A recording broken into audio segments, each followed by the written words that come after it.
अगर आप भी अपनी पुरानी गलतियों, अफसोस और दुख का बोझ अपने मन में उठाए चल रहे हैं तो ये कहानी आपके लिए है। कहते हैं इस दुनिया में सबसे भारी बोझ वो नहीं होता जो हम अपने हाथों से उठाते हैं, बल्कि वो होता है जो हम अपने मन में अपनी यादों में लेकर घूमते हैं।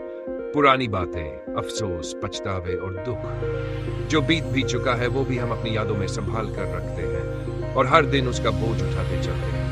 लेकिन जिस पल हम उस बोझ को छोड़ना सीख लेते हैं उसी पल सब कुछ हल्का लगने लगता है। ऐसी ही एक कहानी है तिब्बत के एक छोटे से गांव की। वहां एक बुजुर्ग तिब्बती भिक्षु रहते थे। लंबी सफेद दाढ़ी, गेरुआ वस्त्र और हाथ में एक लकड़ी की छड़ी। उनके पास रोज एक युवा भिक्षु पेंगा आता और कहता, गुरुदेव, मेरे मन से पुरानी बातें, दुख और अपमान नहीं जाते। मैं दिन रात उन्हीं में उलझा रहता हूँ, क्या करूँ?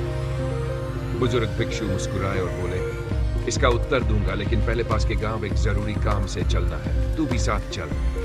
और हाँ, ये बड़ा पत्थर उठाकर ले चलना। पेंगा ने भारी पत्थर उठाया। पत्थर इतना भारी था कि कुछ ही दूरी पर उसका शरीर दर्द करने लगा। धूप तेज थी, रास्ता लंबा और पथरीला, पसीना माथे से टपकने लगा। हर कदम के साथ बोझ असहनीय होता जा रहा था। कभी पेंगा का मन करता इसे यहीं छोड़ दूं, फिर सोचता अगर गुरुजी बुरा मान गए तो। वो पत्थर उठाए उठाए दोनों मंजिल तक पहुंच गए। वहां बुजुर्ग भिक्षु ने कहा, पेंगा, अब जरा पत्थर नीचे रख दे। पेंगा ने जैसे ही पत्थर जमीन पर रखा उसने राहत की गहरी सांस ली। उसके चेहरे पर थकावट साफ झलक रही थी। बुजुर्ग भिक्षु मुस्कुराए और बोले, कैसा लग रहा है? पेंगा बोला, गुरुदेव, बहुत भारी था। रास्ते भर कई बार मन किया कि इसे फेंक दूं, पर डर था कि आप नाराज न हो जाए।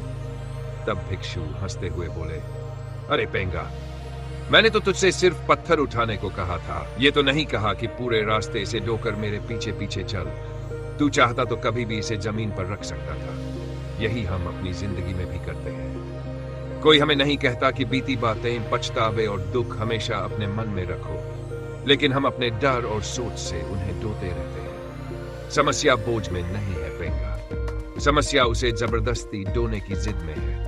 जो बीत गया उसे छोड़ देना चाहिए, वरना उसका वजन हमारे आज और आने वाला कल दोनों को बोझिल बना देता है। पेंगा की आंखों में चमक आ गई। उसने वही समझ लिया था जो अब तक समझ नहीं पाया था। तो दोस्तों, जरा सोचिए, कहीं आप भी कोई ऐसा मन का पत्थर तो नहीं ढो रहे जिसे अब तक छोड़ना चाहिए? आज ही उसे जमीन पर रख दीजिए, मन को हल्का कर लीजिए, क्योंकि जिंदगी बोझ ढोने के लिए नहीं, खुश होकर जीने के लिए है। और अगर इस कहानी से आपको जरा भी सुकून मिला हो, कुछ सीख मिली हो, या ये कहानी आपको अच्छी लगी हो, तो वीडियो को लाइक कीजिए, अपने दोस्तों के साथ शेयर कीजिए और चैनल को सब्सक्राइब करना बिल्कुल मत भूलिए।